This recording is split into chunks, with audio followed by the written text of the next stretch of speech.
The question is, how do you propose the city balance a strong economy, make housing more affordable, yet maintain the rural feel of Cedar City?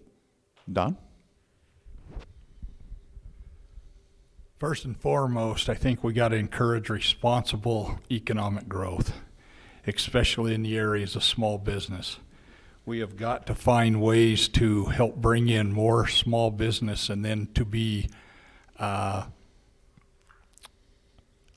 friendly or more cooperative from the city basis to these small businesses.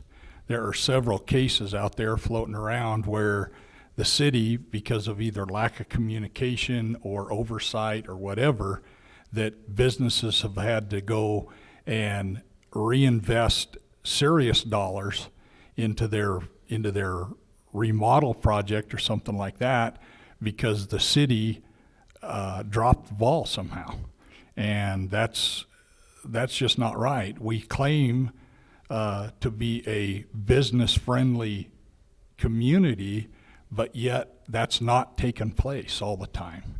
I know of a apartment complex north of the hotels where I manage that they had a couple of phases. They built phase one, but because of restrictions that came after the fact, now they're tied up in lawsuits with the city, and that just shouldn't happen. The right hand didn't know what the left hand was doing, and consequently, now it's tied up in litigation.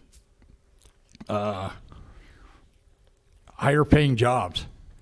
We've got to have higher paying jobs, and there's got to be some sort of incentive if you get these companies that come in or small businesses and they're willing to pay over the median, that they would get some sort of incentive. And the more they pay over the median, the higher the incentive. That would be a win-win. Those people are going to take that additional money and spend it that way. All right, I'm afraid that's time. Thank you, Don.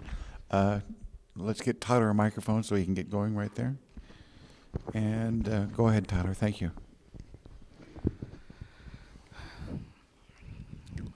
As I've stated from the onset, I've got three main things I want to focus on throughout this campaign and that we need to focus on as a city if we want to maintain the integrity of Cedar City while still accommodating for the growth that is inevitable. The first is housing.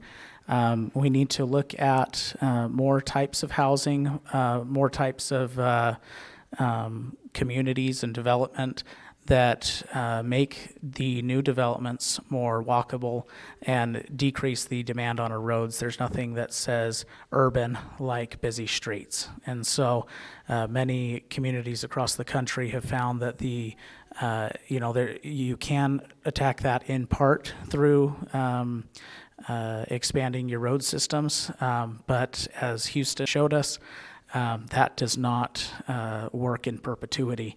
You have 13 lanes going each way, and it's a mess.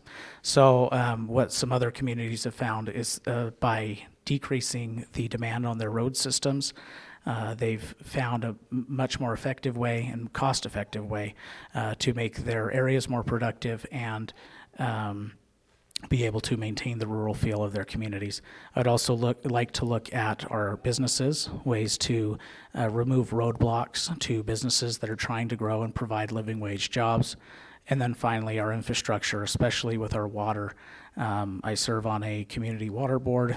I have done a lot of research on water, and it is perhaps the most important issue we're facing as a county and as a city.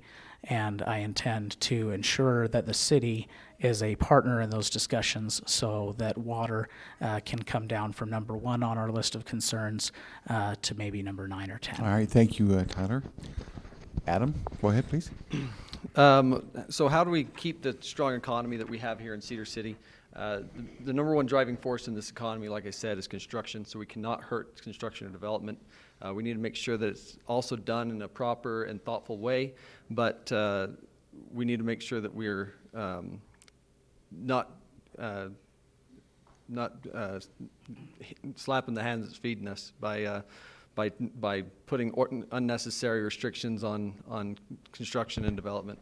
That goes to the thought of increasing impact fees and development costs. We need to make sure that those stay low, so we're encouraging that development, and we're encouraging those people that are looking to relocate, that Cedar City is the place to relocate to. The cost of housing is a cost that is driven by the market, and so as the market continues to thrive, the cost of housing will eventually diminish. But how do we keep the small town feel that is Cedar City? We need to make sure that we have planned for good traffic flow, good traffic movement, because nothing ruins that small town feel, like Tyler said, like traffic congestion. So we need to find ways to cut traffic off of Main Street and 200 North. We also need to expand shoulders on side of the roads to allow for walking paths and cycling. Just with hard-packed dirt shoulders, I think we can allow for people to get out and walk and cycle and reduce some of the traffic that way. But the biggest thing is we need to just allow the events that we have in Cedar City to continue to thrive and push some of those towards neighborhoods. Allow those trick-or-treat events that we'd normally have in downtown at the Main Street Park. Maybe let's split that up and spread it out throughout the neighborhood and do stuff like that, and allow this small town feel to continue. Thank you, Adam. Appreciate that. Terry? I largely agree that private enterprise takes care of this through free market supply and demand.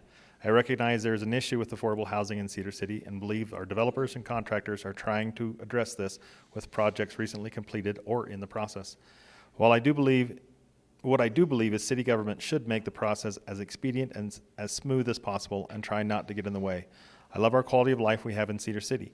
I believe careful planning for growth by updating our master plan and keeping our citizens involved in the process is key. I feel my contribution and the real solution to this is to continue to work closely with economic development to recruit great companies to Cedar City and provide better jobs for our citizens. All right, and Craig's response, please. The city needs a master plan that prepares for growth in a logical and prudent way.